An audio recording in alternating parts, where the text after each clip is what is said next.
Hey, good morning. Hello, how are you? Today, I want to talk about five of my tips for using expressive arts with adolescents. And you may be asking yourself, why do I need to use expressive arts with my adolescent clients? Maybe you're already a fan of using expressive arts with your clients. Let's go ahead, post your name in the comments here. Post, do you work with adolescents? What population do you work with? What setting do you work in? Are you residential? Are you outpatient mental health? Are you intensive in-home? Do you work in the school? And do you work with adolescents in the mental health profession? That Today I want to talk about 5 tips to effectively use expressive arts with your adolescent clients in the treatment process. One of the things that I think about, I've been in the field for 30 years, give or take, probably give. um, I worked residential early on in my career in an adolescent treatment facility back in the late 80s. And then from there went on to get my master's degree because I've always known that I want to work with kids and adolescents.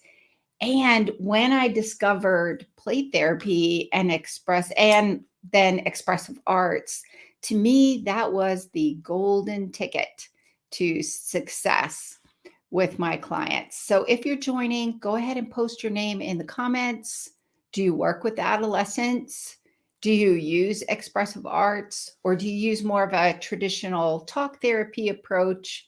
Because if that's the case, I want to encourage you about a way to use expressive arts a little more effectively. So I'm Kathy Spooner. I'm a licensed clinical social worker and a registered play therapist supervisor here in the United States. And I have about 30 years experience in the mental health field. And I love using play therapy and expressive arts. I was first exposed to play therapy as a special educator for children in a self-contained elementary school for children with emotional problems back in the late 80s. So play therapy has been around for a while, and I think it is the magic ticket for helping young clients engage in the treatment process for healing. So that's what I want to talk about today. What are the 5 tips that I have found to be successful working with adolescents? And first, full disclosure, some of you may have seen my previous live episodes, might have even met my dog, Lily. Lily is scratching on my door. If you hear weird scratching sounds, that is my dog, Lily, being a knucklehead and wanting in. But here's the problem. If I let Lily in, 2 seconds later, she's going to be scratching at the door to go back out, and then I'll let her out and she'll come back in. So I call that the in and out game. She was playing the up and down game all night long, getting out of bed, and then she wants you to pick her up in the middle of the night to put her back on the bed. So she's in that mood, I guess. So if you hear weird sounds in the background, that is my crazy dog, Lily. So I love using expressive arts because I find it to be a really effective way to help my adolescent clients engage even more deeply in the change process. What do I mean by that? What I mean is we can use a symbolic way to help them get around maybe some of the cognitive blocks they may be experiencing, which is making it difficult for them to articulate, or maybe they don't trust you. I mean, how many clients do we have? How many adolescent clients do we have who are not volunteering to come to counseling they're being parent mandated, or even you might work with court involved youth. So if you can find a way to help them engage in a way that feels safe, to me, that's an important part of the process to help them engage, even if they're reluctant. So I go live every Wednesday at 7 a.m. here in the United States on Wednesdays, 7 a.m. in the morning, Pacific time. And I go live into my Facebook group, my private Facebook group for mental health professionals, using expressive arts and play therapy with children, adolescents, and families. That is Play and Expressive Arts Therapy Playground.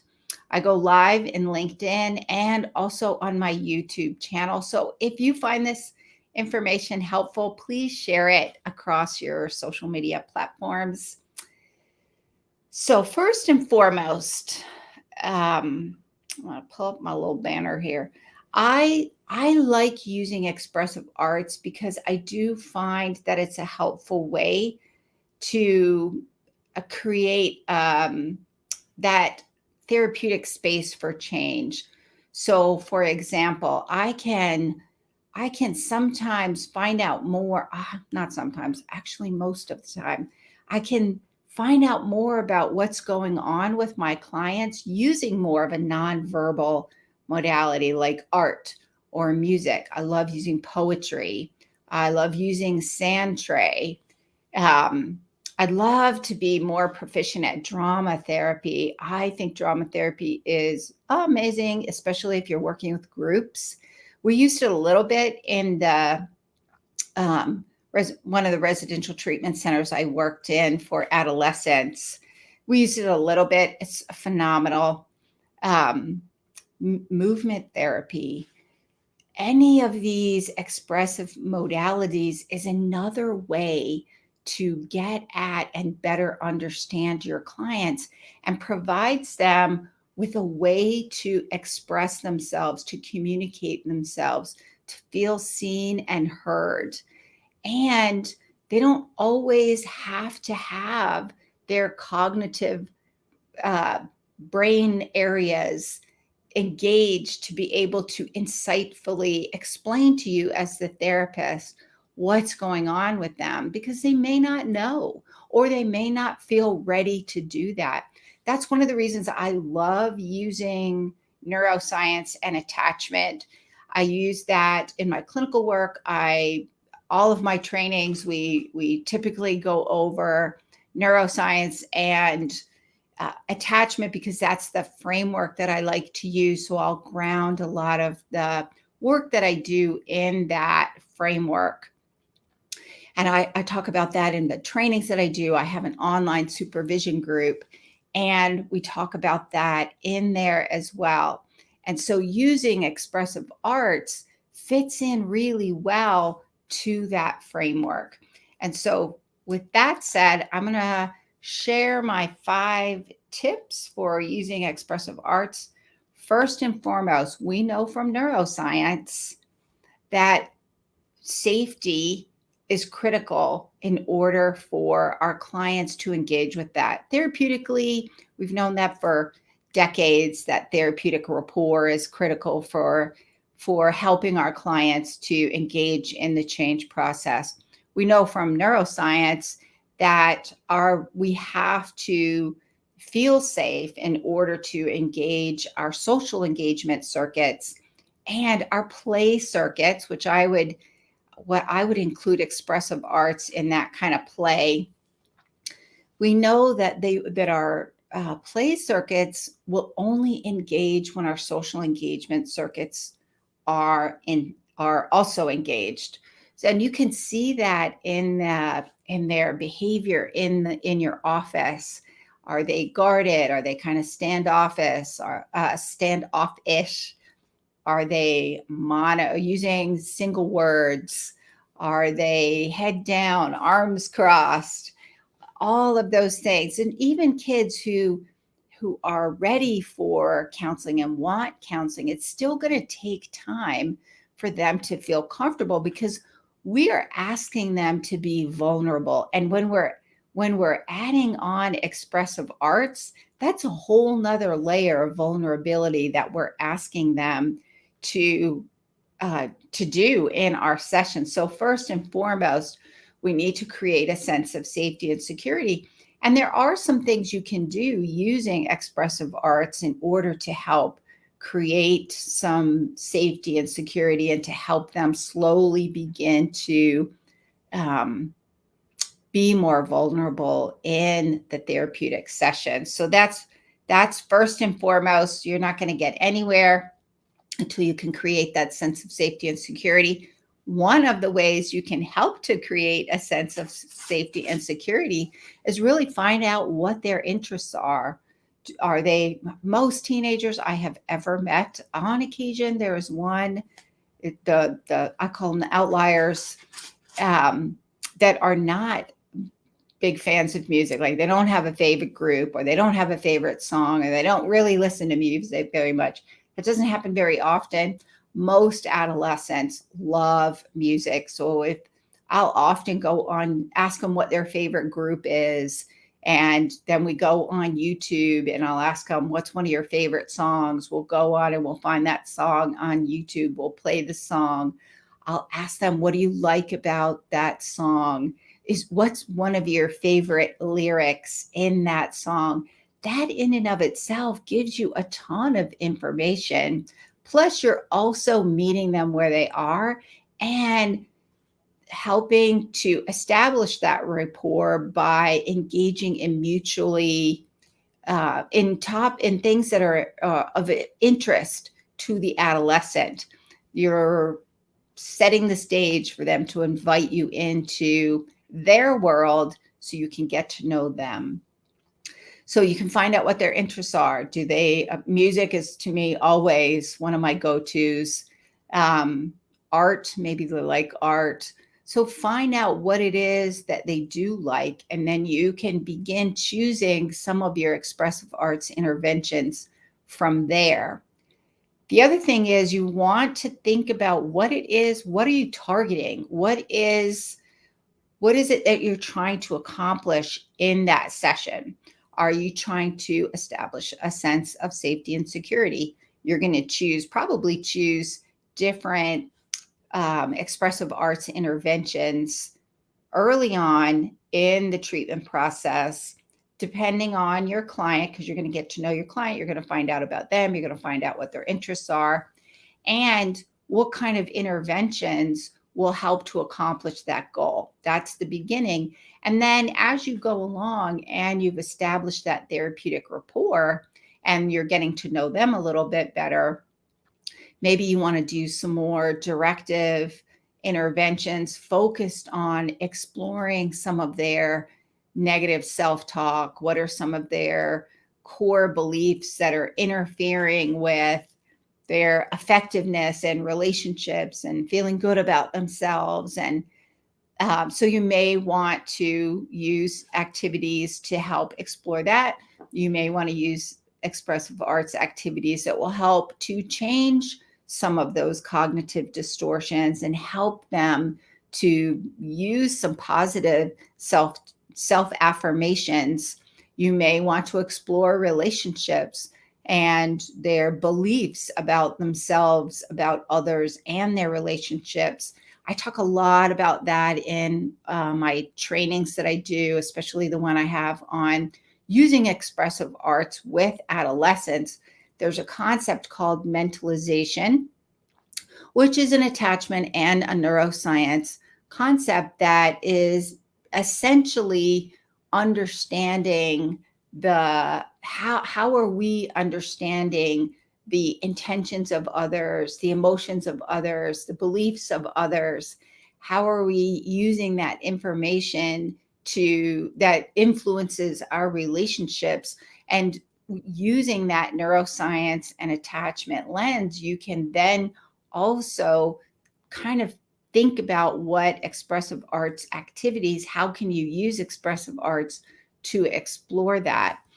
And in my expressive arts training that I have going on now, there's a lot of activities that you can use in order to explore some of those things.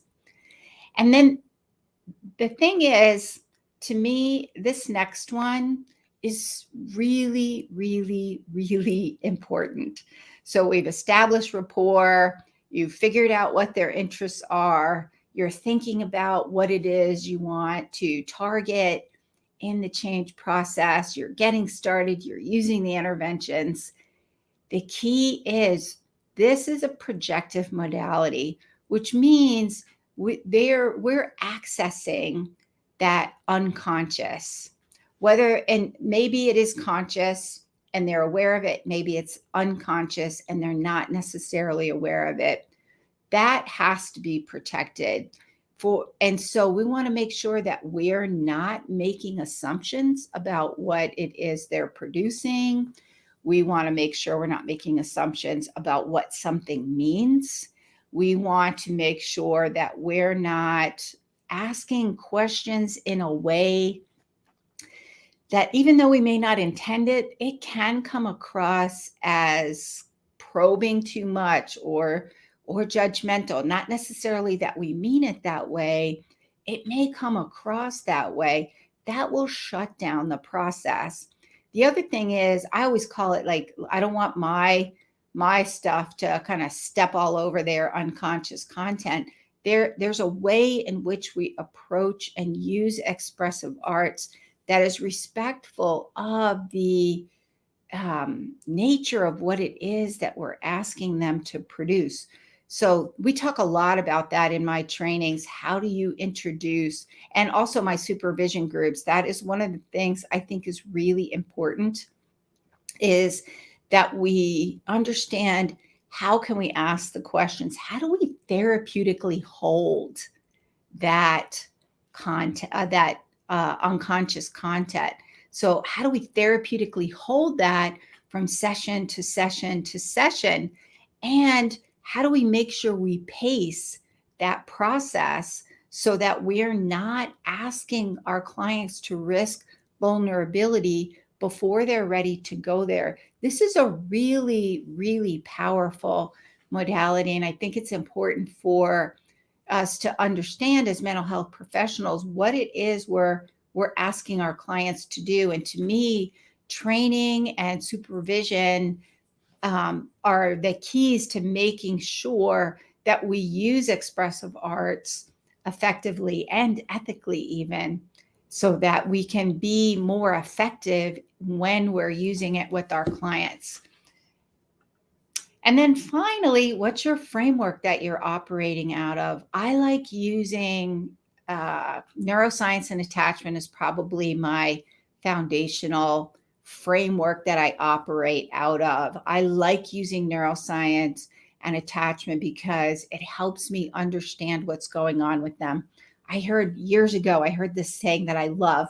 And the speaker said, the brain is the boss of the body, because whatever it is that's going on, if our neuroception circuits, that's a Stephen Porges concept from polyvagal theory, if our neuroception circuits are activating and assessing threat, then my body is going to respond, because my brain is designed to keep me alive.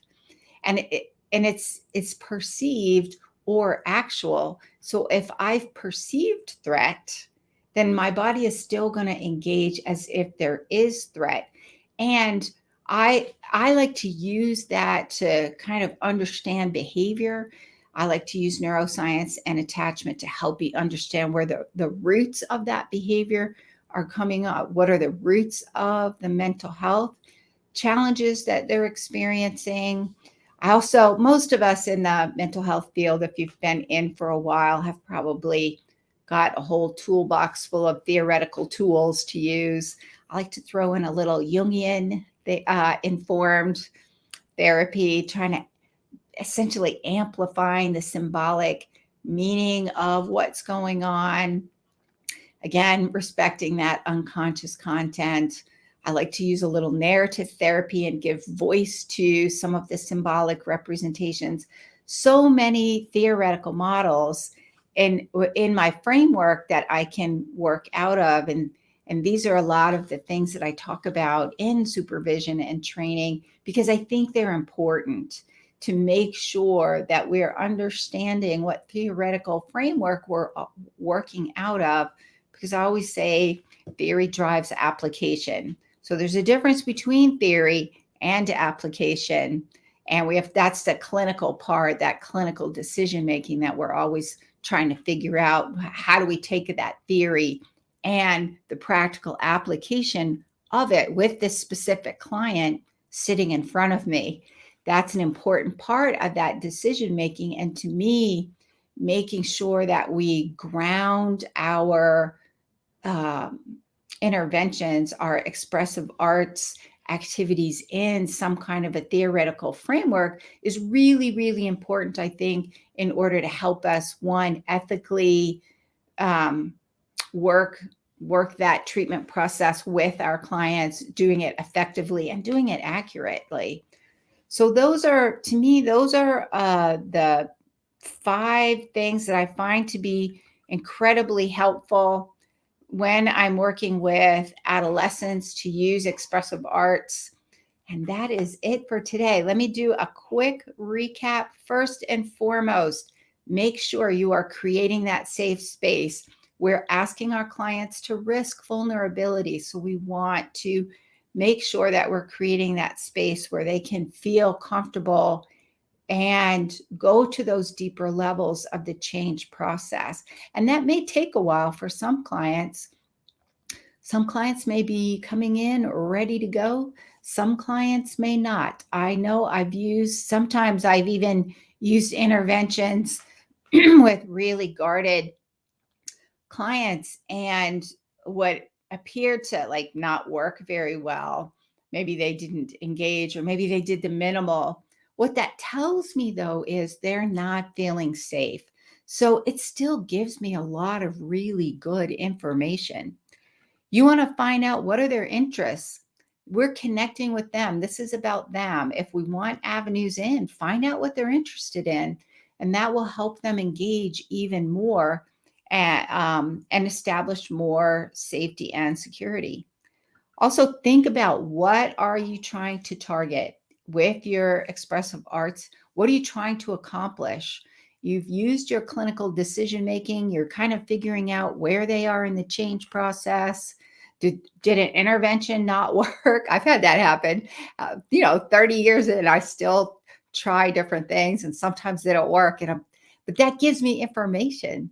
And I stop and think, what happened here? Why didn't that work so well?